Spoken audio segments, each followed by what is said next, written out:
ओम शांति। शिव बाबा को भोलानाथ कहा जाता है। क्यों भोलानाथ है शिव बाबा? क्योंकि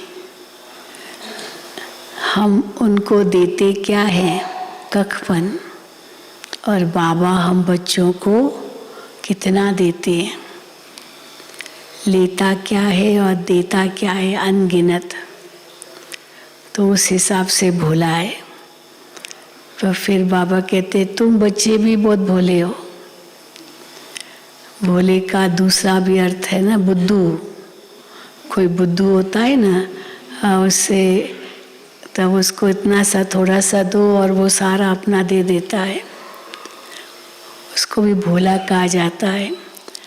परंतु पॉजिटिव अर्थ लो तो हम भगवान को भोलानाथ कहते हैं, क्योंकि हम देते क्या है वो क्या देता है। लौकिक में पिता भी भोला होता है ना, बच्चे को सबको दे देता है। पर एक हिसाब से हम भोले या बुद्धू हैं। कैसे? बाबा कहते हैं मनुष्य अपने आप को कितना अक्लमंद समझता है। बहुत अक्लमंद, मेरे जैसा तो कोई है ही नहीं, ऐसे समझते हैं। लेकिन सारी दुनिया का उनको ज्ञान हो, पर खुद का ज्ञान नहीं है। अपने पिता परमात्मा का ज्ञान नहीं है, अपने घर का पता ही नहीं है, तो क्या कहेंगे? सारा ज्ञान होते हुए भी ये अगर बेसिक ज्ञान खुद के बारे में नहीं है तो बुद्धू ही कहेंगे ना। तो आज बाबा ने भोला किसको कहा जाता है, पर बुद्धू फिर किसको कहेंगे? पर बाबा के बच्चे भी बहुत ऐसे भोले बन जाते। कैसे बन जाते भोले? बाबा इतना तकदीरवान बनाने आता है, लेकिन बच्चे अपनी तकदीर को लकीर लगा लेते हैं। तो बुद्धू हो गए ना, भोले हो गए। इतनी ऊंची तकदीर बाबा से लेना नहीं चाहते। लेते लेते फिर बाबा को छोड़ देते हैं, तो फिर भोले हो गए। तो भोले के कितने अर्थ बाबा बताते हैं, तो सुनेंगे बाबा के महावाक्य। और जो तकदीरवान है, बाबा उनको टाइटल देते बख्तावर। ये सब उर्दू शब्द है। तकदीर, बख्त, ये तकदीर, भाग्य। तो आज 7/10/2022 है। मीठे बच्चे, बाप तुम्हें ज्ञान की कस्तूरी देते हैं। ज्ञान को कितनी बातों से हम भेंट करते हैं, तो ज्ञान की कस्तूरी देते हैं। देखिए कस्तूरी हिरन की नाभि में होती है, बहुत खुशबूदार होती है। गोल गोल जैसे एक तो सुपारी की तरह होती, छोटी सी, पर बहुत खुशबू होती है। बाप तुम्हें ज्ञान की कस्तूरी देते हैं, तो ऐसे बाप पर तुम्हें कुर्बान जाना है। माता पिता को फॉलो कर पावन बनाने की सेवा करनी है। प्रश्न है, जो तकदीरवान बच्चे हैं उनकी निशानी क्या होगी? फिर अपनी वो तकदीर गंवाते कैसे हैं? तो जो तकदीरवान बच्चे हैं उनकी निशानी क्या होगी?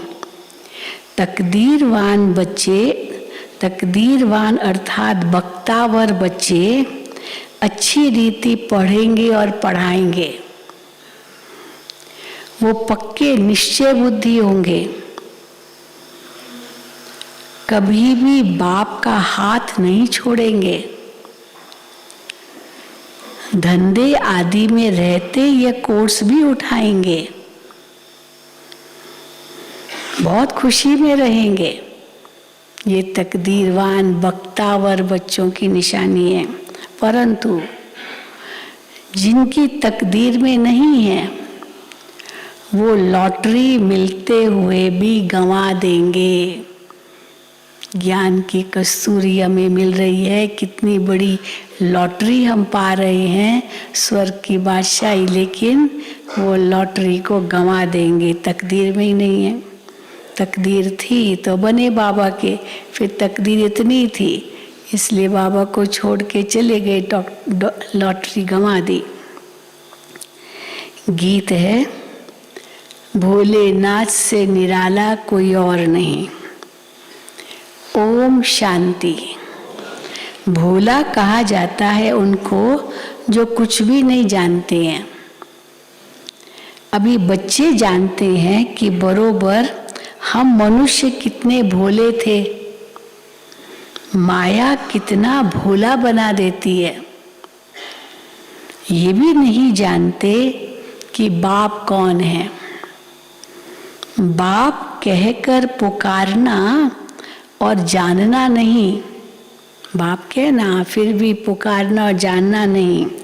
फिर ये भी मालूम नहीं हो कि बाप से क्या प्रॉपर्टी मिलती है, तो भोला कहेंगे ना।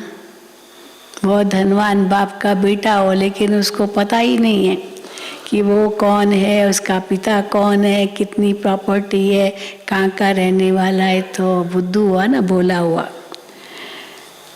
तो भोला कहेंगे ना। तो भोला कहो या बुद्धू कहो, बात एक ही है।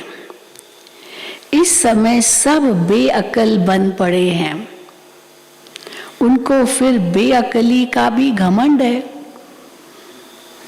बच्चे, तुम बाप को जानते हो और उनसे तुम सुन रहे हो, बाकी आत्मा को देही अभिमानी बनने की मेहनत करनी है। ज्ञान तो सुन रहे हैं, तकदीर तो जगाई है, लेकिन फिर देही अभिमानी बनने की मेहनत करनी है। बाबा खुद बैठ सिखाते हैं कि हे आत्मा, देही अभिमानी बनो, अपने को पारलौकिक बाप के बच्चे निश्चय करो। लौकिक बाप को तो जानते हो, बाकी तुम इतने भोले हो जो पारलौकिक बाप को नहीं जानते हो। अब तुम बच्चों की बुद्धि में बैठा है कि ये बातें परम पिता परमात्मा समझाते हैं। तुम छोटे बच्चे नहीं हो, तुम्हारे ऑर्गन्स तो बड़े हैं। तो बाप समझाते हैं, अगर अपने को देह समझेंगे तो बाप को याद नहीं कर सकेंगे। अपने को देही अभिमानी समझो। बच्चे बाप शरीर को नहीं कहते। जब बाबा कहते बच्चे बच्चे तो किसको कहते हैं? शरीरों को नहीं कहते हैं, आत्मा को कहते हैं। और बच्चे यानी आत्माएं सब शिव को यानी परमात्मा को बाबा कहते हैं। किसी आत्मा को व ब्रह्मा को बाबा नहीं कहते। शिव बाबा वो निराकार है, उनको बाबा कहते। ये भी उनका बच्चा है, भले ब्रह्मा को बाबा कहते हैं, पिता है अलौकिक, लेकिन ये ब्रह्मा बाबा भी उनका बच्चा है। अब तुम जानते हो कि हमारा बेहद का बाप इनमें आया है, तो बाप को याद करना पड़े, 84 के चक्र को भी याद करना पड़े। यह बेहद का 5000 वर्ष का नाटक है। तुम एक्टर हो। अब तुमको ड्रामा के आदि मध्य अंत का मालूम पड़ा है, तो सारा चक्र बुद्धि में फिरना चाहिए। मालूम पड़ा है बेहद का ये आदि मध्य अंत का ज्ञान, तो बाबा कहते हैं सारा चक्र बुद्धि में फिरना चाहिए। तुम्हारा नाम कितना बाला है? स्वदर्शन चक्र फिराने वाले का नाम क्या होगा? स्वदर्शन चक्रधारी। तो ये श्री कृष्ण नहीं है, ये हम है स्वदर्शन चक्रधारी। तो तुम्हारा नाम कितना बाला है? स्वदर्शन चक्रधारी। फिर भविष्य में तुम चक्रवर्ती राजा बन जाते हो। 84 जन्मों की कहानी चक्र से सिद्ध होती है। चक्र से 84 जन्मों की कहानी सिद्ध होती है। तुम अब बाप के बने हो, ये स्मृति में रखना है, भूलना नहीं है। हम बाप के बने हैं। फिर जितना अंधों की लाठी बनेंगे उतना बाप समझेंगे ये रहम दिल है। बाप का बच्चा बनना ये तकदीर तो बनी आपकी, लेकिन फिर औरों को समझाना है तो बाबा समझेंगे ये रहम दिल बच्चा है। कहते हैं रहम करो, मेहर करो, भक्ति में बहुत कहते हैं, तुम रहम करो, मेहर करो। तुम जानते हो बाप कौन सी मेहर करते हैं। मेहर करना माना रहम करना, कृपा करना। बाप मिला है तो कितनी खुशी होनी चाहिए। कौन सी मेहर करते हैं बाबा, क्या से क्या बना देते हैं ना, तो कितनी खुशी होनी चाहिए। बाप मिला है, अब तुमको पैरों पर खड़ा रहना है। क्यों बाबा कहते पैरों पर खड़ा रहना है? बाबा तो मिला, बाबा तो तकदीर दे रहे हैं, बहुत कुछ हमें बनाया है, दिया है, लेकिन अब पुरुषार्थ करना वो तो खुद को करना होगा ना। कोई बाबा को कहे बाबा आप ही मदद करो, आप ही ये करो, आप ही करो, तो अपने पाँव पर खड़ा होना है। कहाँ तक दूसरों बाबा को भी ऐसे पुकारते रहेंगे या दूसरे का सहारा लेंगे? तो अपने पैर पर खड़ा होना, पुरुषार्थ करना है, अपने पाँव पर खड़ा रहना है, ऊंचे ते ऊंचा पुरुषार्थ करना है। कौन सा ऊंचे ते ऊंचा पुरुषार्थ? फॉलो फादर मदर, ये है सबसे ऊंचे से ऊंचा पुरुषार्थ। लौकिक में भी बच्चे बाप को फॉलो कर फिर पतित बन जाते हैं। लौकिक में बच्चा बाप भी तो पतित ही है, तो बाप को फॉलो करते तो और ही पतित बन जाते हैं। यहाँ तो पारलौकिक बाप के लिए कहा जाता है फॉलो फादर, उनकी श्रीमत पर चलना है। बाबा मम्मा को देखो धंधा क्या है? पतितों को पावन बनाने का। तो फॉलो फादर मदर, आप भी पतितों को पावन बनाओ। और धर्म पिताएं जब आते हैं तो उनके धर्म की आत्माएं तो ऊपर से आती है, वो कोई पतितों को पावन नहीं बनाते, क्योंकि पावन आत्माएं ऊपर से आती है। वहाँ कन्वर्ट करने की भी बात नहीं है, कन्वर्ट भी नहीं, ऊपर से आई उनके धर्म में आ गई। यहाँ तो क्या बन गए हैं तो बाबा को बदलना पड़ता है बच्चों को। वहाँ कन्वर्ट करने की भी बात नहीं, यहाँ तो कन्वर्ट करना है। क्या? धर्म परिवर्तन नहीं, कन्वर्ट करना माना शूद्र को ब्राह्मण बनाना। क्या थे? शूद्र थे या ब्राह्मण बनाते बाबा, इसको बाबा कन्वर्ट कहते हैं। इसके लिए तो तुमको मेहनत करनी पड़ती है, अपने पाँव पर खड़ा रहना है। तुम कितना लिटरेचर देते हो वो देखकर लोग फाड़ देते हैं। अभी नहीं फाड़ते, पहले तो बहुत ये ब्रह्मा कुमार ये क्या दे रहे, फाड़ देते, पता नहीं जादू है जादू है। टोली देते थे उनको प्रसाद, कहते नहीं जादू है, तो जादू समझते थे, बहुत डरते थे। अभी तो समझ गए हैं कि इनका ज्ञान बहुत ऊंचा है, तो वो देखकर फाड़ देते थे। तुम बच्चे हो रूप बसंत, जैसे बाप वैसे तुम बच्चे, तुमको ज्ञान की वर्षा करनी है। ये चित्र बड़े अच्छे हैं, त्रिमूर्ति का चित्र बड़ा जरूरी है। सब चित्र त्रिमूर्ति, गोला, झाड़, बाबा कहते बड़े बड़े हो, तो त्रिमूर्ति का चित्र बड़ा जरूरी है। इसमें बाप और वर्षा दोनों ही आ जाते हैं। त्रिमूर्ति के चित्र में बाप भी आता है, वर्षा भी आता है। ब्रह्मा द्वारा शिव बाबा विष्णुपुरी का मालिक बनाते, तो बाप वर्षा दोनों त्रिमूर्ति में आ जाता है। इसमें बाप और वर्षा दोनों ही आ जाते हैं। बाप के बिगैर दादी का वर्षा कैसे मिलेगा? श्री कृष्ण का चित्र भी सबको बहुत अच्छा लगता है, बाकी 84 जन्मों की लिखत उनको अच्छी नहीं लगती है। पहले जो श्री कृष्ण का चित्र हम लोगों के पास था ना, उसमें लिखत होती थी कि श्री कृष्ण की आत्मा ने 84 जन्म लिए और फिर से स्वर्ग का मालिक बन रहे, ऐसे लिखत थी। तो जब लोग पढ़ते थे श्री कृष्ण की आत्मा ने 84 जन्म लिया, ये तो कहते ये तो हम नहीं मानेंगे। तो फिर श्री कृष्ण को मानते, लेकिन वो लिखत को पसंद नहीं करते थे। तो इसलिए बाबा कहते हैं श्री कृष्ण का चित्र तो सबको अच्छा लगता है, बाकी 84 जन्मों की लिखत अच्छी नहीं लगती है। फिर तो निकाल दिया, अभी चित्र तो बहुत सुंदर बनाते, लिखत नहीं है। खाली ये जरूर है स्वर्ग हथेली पर और नर्क को लात मार रहा है। बाकी 84 जन्मों की लिखत अच्छी नहीं लगती।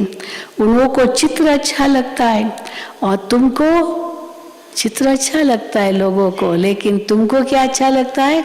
बाबा कहते हैं विचित्र अच्छा लगता है।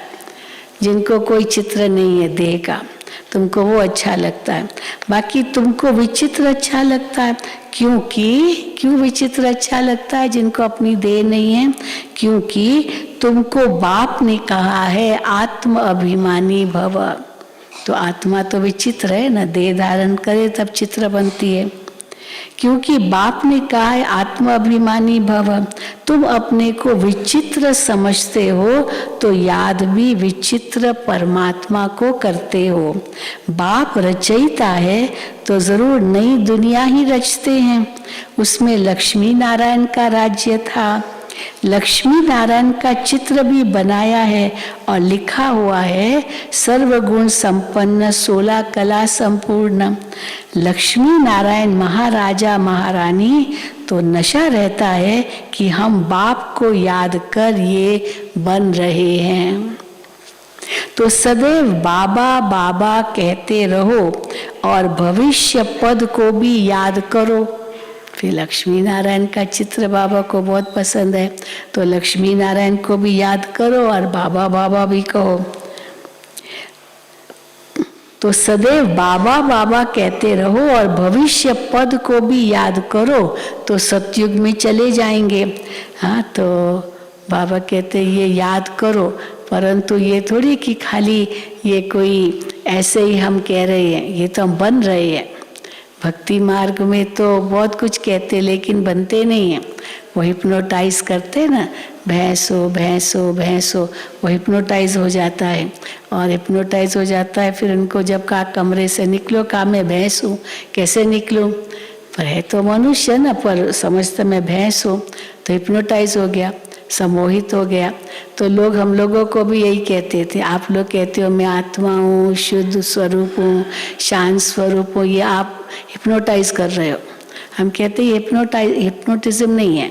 हिप्नोटिज्म में तो भाई भैंस हो ये कहा और वो भैंस समझता है, लेकिन है तो नहीं ना। पर यहाँ हम सचमुच है शांत स्वरूप, पवित्र स्वरूप, शुद्ध स्वरूप है, परंतु भूल गए, इसलिए उसको याद दिलाते। तो एक है याद दिलाना बात, और दूसरा है किसी पर वो बात थोपना और वो समझे कि मैं वैसा ही हूँ। तो बाबा अंतर बताते हैं। तो जैसे एक मिसाल देते हैं, मैं भैंस हूँ, मैं भैंस हूँ। अब कहने से भैंस समझने लगा, परंतु कहने से कोई बन नहीं जाता है, भैंस बन नहीं जाता है। कई हम लोगों को भी कहते हैं, आप लोग कहते हैं मैं पवित्र स्वरूप हूँ, पर पवित्र तो मैं हूँ नहीं। मैं कैसे कहूँ मैं पवित्र स्वरूप हूँ? लेकिन पवित्र स्वरूप हूँ कहेंगे तभी तो पवित्र बनने की प्रेरणा आएगी ना। मैं अपवित्र हूँ तो अपवित्र ही रहेंगे, पवित्र कैसे बनेंगे?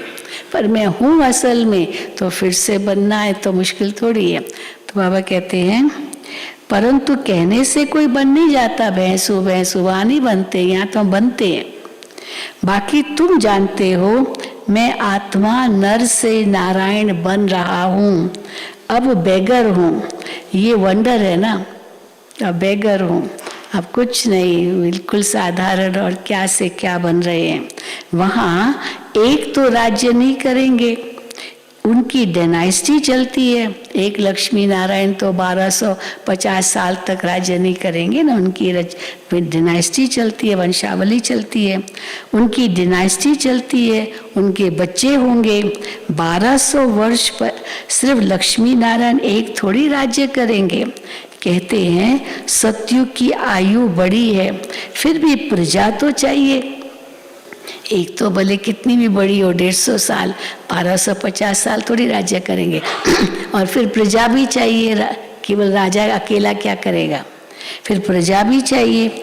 अब तुम्हारी बुद्धि में ज्ञान की पराकाष्ठा चाहिए, तुम किसके आगे भी चित्र रखकर समझाओ कि भारत स्वर्ग था, अब पुरानी दुनिया नर्क है, तो ये पक्का होना चाहिए हम स्वर्गवासी थे, अब नर्कवासी हैं, फिर स्वर्गवासी बन रहे हैं।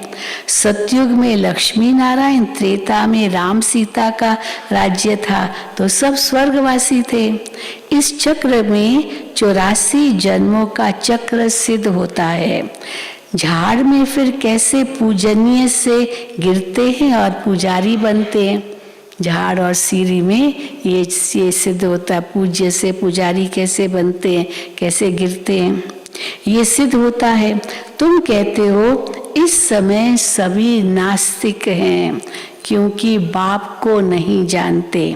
अब तुम जानते हो कि सब कब्रिस्तान में पड़े हैं, सब कब्रिस्तान में पड़े हैं। तुम बच्चे गुप्त हो, अंग्रेजी में अंडरग्राउंड कहते हैं। कोई अंडरग्राउंड चला जाता है ना, छिप जाता है, इसलिए उसका किसको पता नहीं चलता है। लेकिन बाबा कहते कोई कितना भी अंडरग्राउंड हो, छिप जाए, लेकिन फिर भी तो पता तो चल ही जाता है। पर तुम सचमुच अंडरग्राउंड हो। क्यों अंडरग्राउंड हो? क्योंकि तुम्हारे बारे में कोई नहीं जानता है कि हम ही पांडव है, हम ही वो शक्तियाँ हैं, तुम तो साधारण दिखाई देते हो। तो बाबा कहते हैं तुम बच्चे गुप्त हो, अंग्रेजी में अंडरग्राउंड कहते हैं। अब वहाँ कोई अंडरग्राउंड नहीं, अंडरग्राउंड असल में तुम हो, परंतु तुमको कोई जानते नहीं, कोई नहीं जानता। यहाँ सम्मुख बैठे हो तो मजा आता है बाबा के सामने। बेहद का बाप परम धाम से आकर इनमें प्रवेश कर पढ़ाते हैं, चक्र का राज समझाते हैं। बाकी सवारी सारा दिन नहीं होती है। कई पूछते थे ना, क्या शिव बाबा ब्रह्मातन में सारा दिन बैठते हैं? तो बाबा से पूछते थे, बाबा सारा दिन शिव बाबा आप में? बाबा कहते नहीं बच्चे, बाबा को तो बहुत काम है। बाबा मुरली चलाकर जाते हैं, फिर बाबा जब कोई खास काम होता है बाबा आते, क्यों नहीं बाबा आते, बाबा तो आप में भी प्रवेश कर सकते हैं, बाबा ऐसे कहते थे। बाकी सवारी सारा दिन नहीं होती है। बाप कहते हैं मैं सर्विस करता हूँ, जब आता हूँ तो ऐसे ही नहीं आता हूँ, काम से आता हूँ, सर्विस करता हूँ ब्रह्मातन में, मैं सर्विस करता हूँ। बच्चों का नाम निकालने के लिए मैं प्रवेश भी करता हूँ बच्चों में। तो बाप कहते हैं बच्चे स्वदर्शन चक्रधारी भव, शंखधारी भव, गदाधारी भव, बाबा ने कहा ना पद्मधारी भव, सब तुम हो। तो बाप कहते बच्चे स्वदर्शन चक्रधारी भव, शंखधारी भव, तुमको ज्ञान का शंख बजाना है। शंख कहो या दूसरा शब्द क्या कहेंगे, मुरली कहो, बात एक ही है, मुख से निकलता है। उन्होंने फिर श्री कृष्ण को मुरली दिखाई है। अब श्री कृष्ण की मुरली कैसे होगी सोचो, ये ऐसे ही थोड़ी खाली बांस तो चलो होगा, लेकिन श्री कृष्ण की मुरली कैसी होगी, रत्न जड़ित होगी। अभी तो जो कई बांसुरी बजाते हो तो लकड़ी की बांस की होती है, पता चलता है वहां तो रत्न जड़ित होगी। तो रत्न जड़ित मुरली बजाते हैं श्री कृष्ण खेल पाल करने के लिए, वहां ज्ञान की मुरली नहीं है। तुम बच्चों को बुद्धि में रखना है कि जैसे कल्प पहले सतयुग में पाठ बजाया था वैसे अब बजाएंगे। अब बाबा श्री कृष्ण की बात कर रहे हैं, कैसे हीरे जवाहरातों से सजी हुई वो मुरली होगी, वो बजाएगा। तो बाबा फिर बच्चे स्वर्ग में चले जाते, फिर कई प्रश्न बाबा से पूछते हैं। तो बाबा कहते हैं फिर बाबा उनको क्या जवाब देंगे, जैसे बच्चों को बुद्धि, तुम बच्चों को बुद्धि में रखना है कि जैसे कल्प पहले सतयुग में पाठ बजाया था वैसे बजाएंगे। ज़्यादा सोचने की ज़रूरत नहीं है, कैसे बजाएंगे, कहाँ से आएगी मुरली, कैसे होगा क्या। बाबा कहते हैं जैसे कल्प पहले किया था वैसे बजाएंगे पाठ। बाकी बाबा से तो वर्षा ले लेवे, और बातों में क्यों जाते हो। परंतु बच्चे घर में जाते हैं तो भूल जाते हैं। बाप कहते हैं यहाँ से पक्के हो जाओ, मधुबन में आते हो, बाबा से सम्मुख सुनते हो तो पक्के होकर के जाओ। फिर धंधा आदि भल करो, परंतु याद करते रहो, कहाँ भी रहो। 1 सेकंड का कोर्स उठाओ, 1 सेकंड का कोर्स है, सेकंड में जीवन मुक्ति। 1 सेकंड का कोर्स उठाओ। जैसे बहुत शादी करके भी पढ़ते हैं, तुम भी धंधे में रहते पढ़ो, गृहस्थ में भी रहो, पढ़ाई भी करो। कुमार कुमारी के लिए तो बहुत सहज है, सिर्फ ये बुद्धि में रहे, मेरा तो एक शिव बाबा दूसरा ना कोई।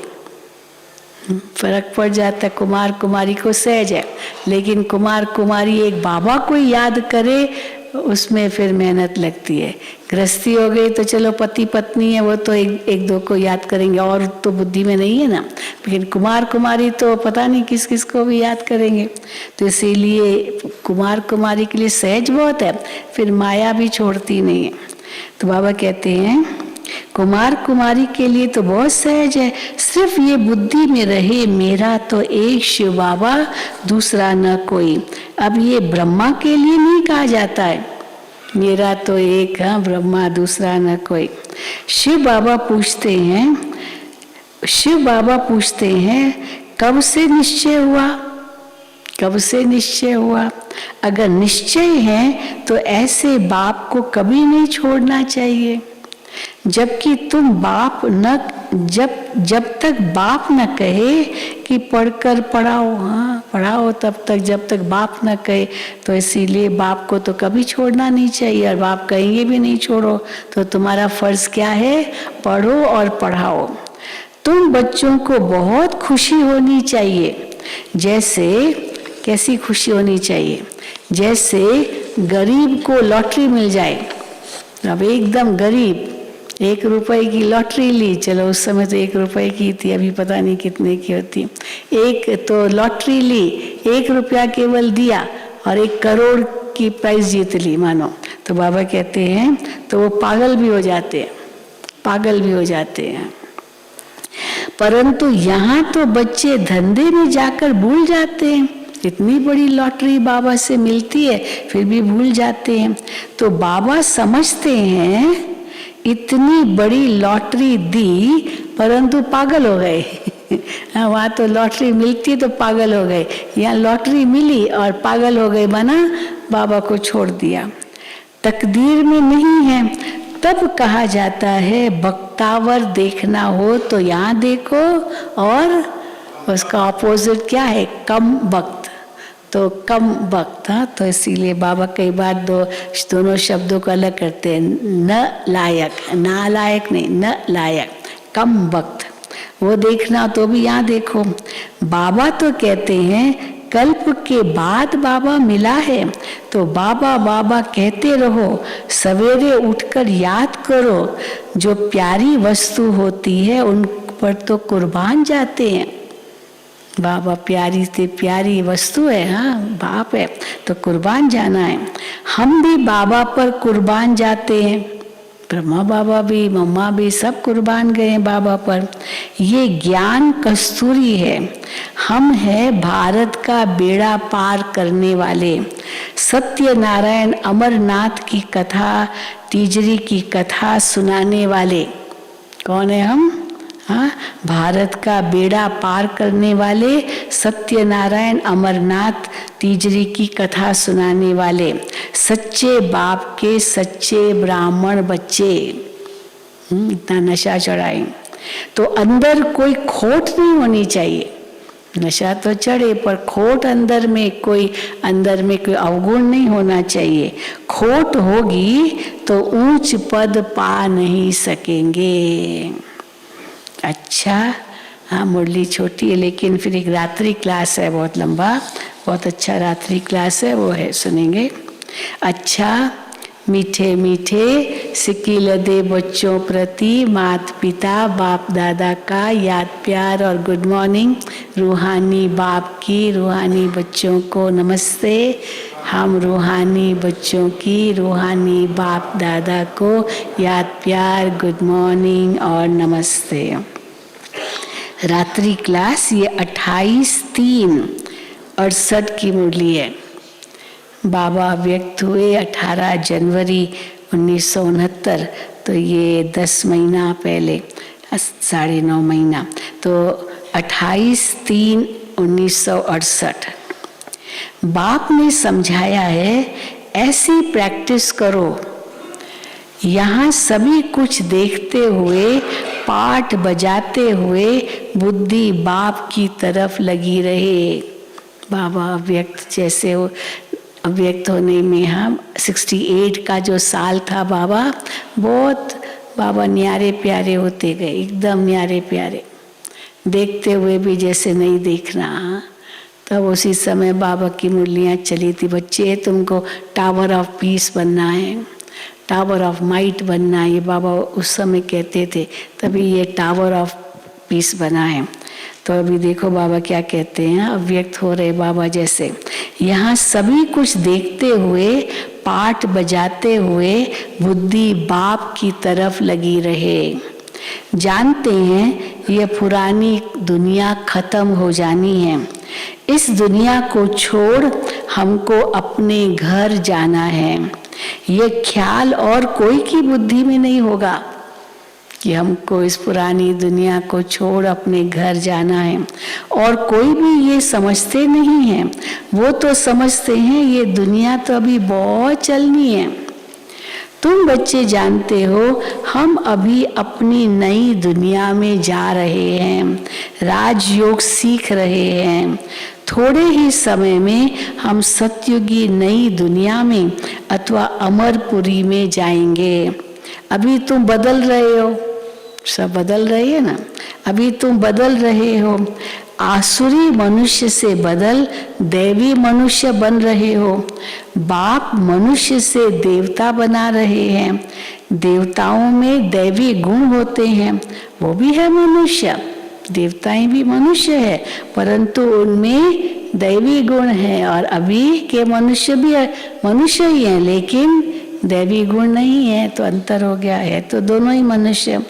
यहाँ के मनुष्यों में है आसुरी गुण। तुम जानते हो ये आसुरी रावण, तुम जानते हो ये आसुरी रावण राज्य फिर नहीं रहेगा, वो दैवी राज्य बन जाएगा ना। अभी हम दैवी गुण धारण कर रहे हैं, अपने जन्म जन्मांतर के पाप भी योग बल से भस्म कर रहे हैं। अब करते हैं या नहीं करते हैं वो तो हर एक अपनी गति को जानते हैं, खुद को जानते हैं। हम अनेक जन्मों के पाप भस्म कर रहे हैं या नहीं कर रहे हैं। हर एक को अपने को दुर्गति से सदगति में लाना है, अर्थात सतयुग में जाने लिए पुरुषार्थ करना है। सतयुग में है विश्व की बादशाही, एक ही राज्य होता है। ये लक्ष्मी नारायण विश्व के महाराजन है ना। दुनिया को इन बातों का पता नहीं, ये विश्व के महाराजन थे ये पता नहीं। लक्ष्मी नारायण 111 से इन्हों की राजाई शुरू होती है। तुम जानते हो हम ये बन रहे हैं। बाप अपने से भी बच्चों को ऊंच ले जाते हैं, इसलिए बाबा नमस्ते करते हैं। बच्चों के आगे बाबा इतना झुकते थे और नमस्ते करते थे, इसलिए बाबा बच्चों के आगे नमस्ते करते हैं कि तुम इतनी राजाई ले रहे हो। ज्ञान सूर्य, ज्ञान चंद्रमा, ज्ञान लकी सितारे, तुम लकी हो, हाँ बहुत भाग्यशाली हो। समझते हो बाबा बिल्कुल ठीक अर्थ सहित नमस्ते करते हैं। लास्ट में भी 18 जनवरी को भी बाबा ने इतना प्यार से सबको नमस्ते किया ना, 3 शब्द उच्चारण करके। बच्चे सदा निराकारी, निरंकारी, निर्विकारी रहना। तो बाबा बहुत झुकते थे बच्चों के आगे। समझते हैं बाबा बिल्कुल ठीक अर्थ सहित नमस्ते करते हैं। बाप आकर बहुत सुख घनेरे देते हैं। ये ज्ञान भी बड़ा वंडरफुल है, तुम्हारी राजाई भी वंडरफुल है, सब कुछ वंडरफुल है यहाँ। तुम्हारी आत्मा भी वंडरफुल है। रचयिता और रचना के आदि मध्य अंत का सारा नॉलेज तुम्हारी बुद्धि में है। तुमको आप समान बनाने लिए कितनी मेहनत करनी पड़ती है कल्प पहले वाली हर एक की तकदीर, परंतु तकदीर को जगाना है ना, उसमें ही मेहनत है कल्प पहले वाली हर एक की तकदीर, फिर भी बाप पुरुषार्थ कराते रहते हैं, पर ये नहीं बता सकते, क्या नहीं बाबा बता सकते, पुरुषार्थ कराते रहते, पर क्या नहीं बता सकते कि 8 रतन कौन बनेंगे। बाबा से पूछे, बाबा 8 रतन कौन बनेंगे, तो बाबा कहते तुम भी आ सकते हो। दादी प्रकाशमणि जी से किसने पूछा, दादी आप तो सेकंड श्री नारायण जरूर बनोगी, तो बाबा ने, तो दादी ने कहा, एक विदेशी ने पूछा, तो दादी ने कहा अच्छा बाबा ने ये कहा है क्या कि मैं बनूंगी, बाबा ने आपको कहा है क्या, तो बेचारा एकदम हैरान हो गया है, बाबा ने कहा है क्या। फिर आगे कहा तुम भी बन सकते हो, मैं बन सकता हूँ, इतना आश्चर्य खाने लगा वो।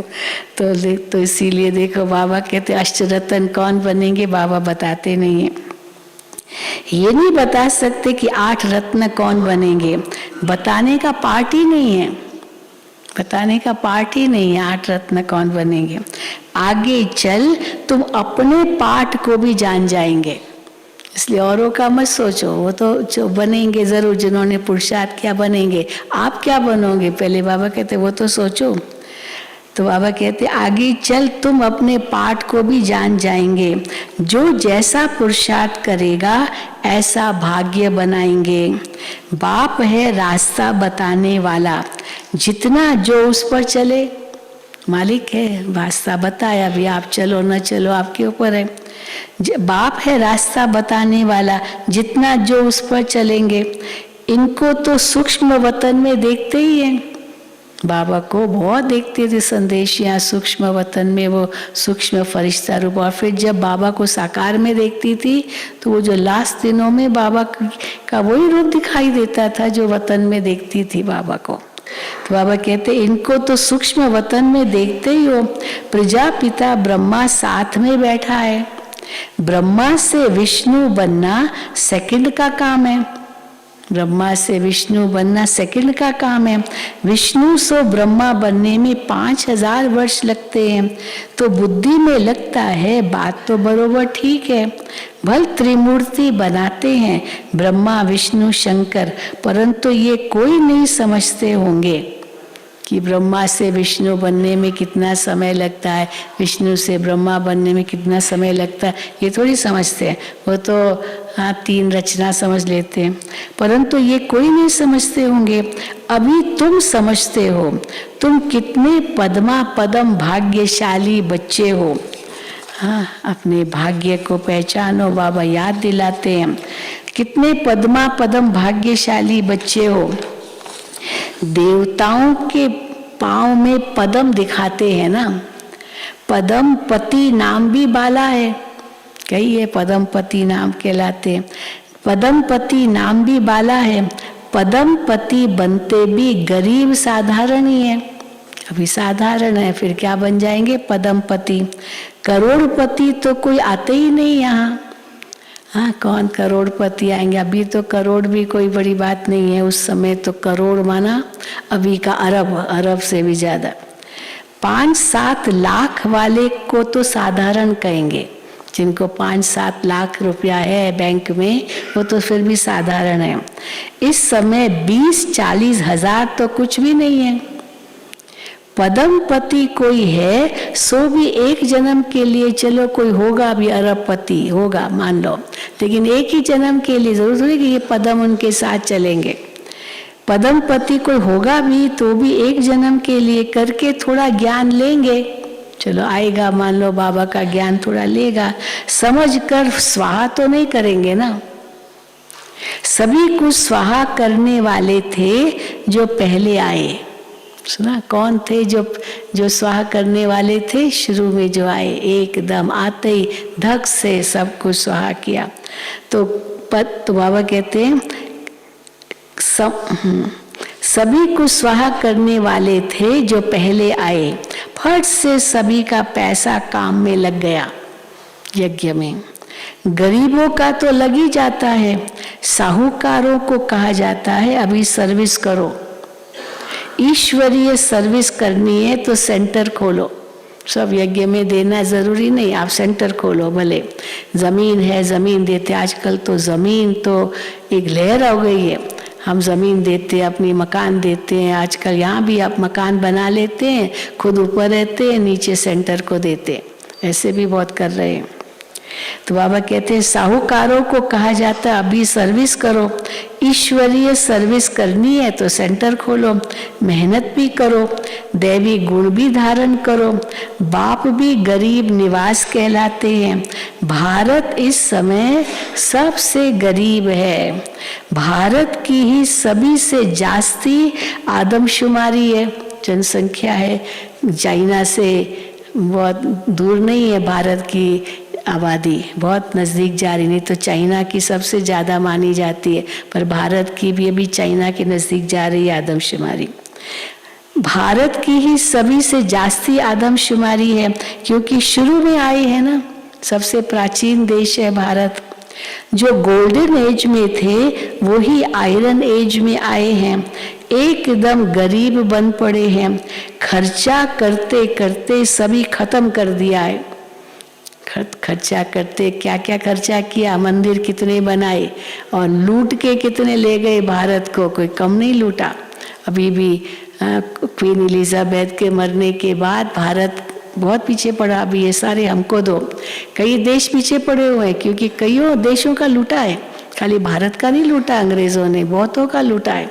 तो वो देश भी पीछे पड़े हुए कि हमारा लौटाओ, हमारा ये बहुत कीमती हीरा था, आपको लौटाओ। साउथ अफ्रीका के भी पीछे पड़ा, वहाँ भी बहुत बड़े बड़े हीरे थे। तो बाबा कहते हैं खर्चा करते करते सभी खत्म कर दिया है। तो बाप समझाते हैं अभी तुम फिर से देवता बन रहे हो। निराकार गॉड तो एक ही है, बलिहारी एक की है। तो दूसरों को समझाने में तुम कितनी मेहनत करते हो। एक बाबा की बलिहारी जिससे इतना मिला, अभी तुम औरों को समझाते हो। आगे चलकर अच्छी रीति समझते जाएंगे। ड्रामा की टिक टिक तो चलती रहती है। इस ड्रामा की टिक टिक को तुम जानते हो, है ना। कई बार बहुत टिक टिक आती है घड़ियों में, तो कईयों को पसंद नहीं आती है। आजकल दूसरे प्रकार की है जो आवाज नहीं करती है। तो ड्रामा की टिक टिक तो चलती रहती है। इस ड्रामा की टिक टिक को तुम जानते हो। सारी दुनिया की एक्ट हूबहू एक्यूरेट कल्प कल्प रिपीट होती है, सेकंड ब सेकंड चलती रहती है। बाप ये सभी बातें समझाते हैं, फिर भी कहते हैं, सब बातें समझाकर बाबा क्या कहते हैं, मन मना भव। बाप को याद करो। कोई पानी व आग से पार हो जाते हैं, पर उससे फायदा क्या। इससे कोई आयु थोड़ी बढ़ जाती है।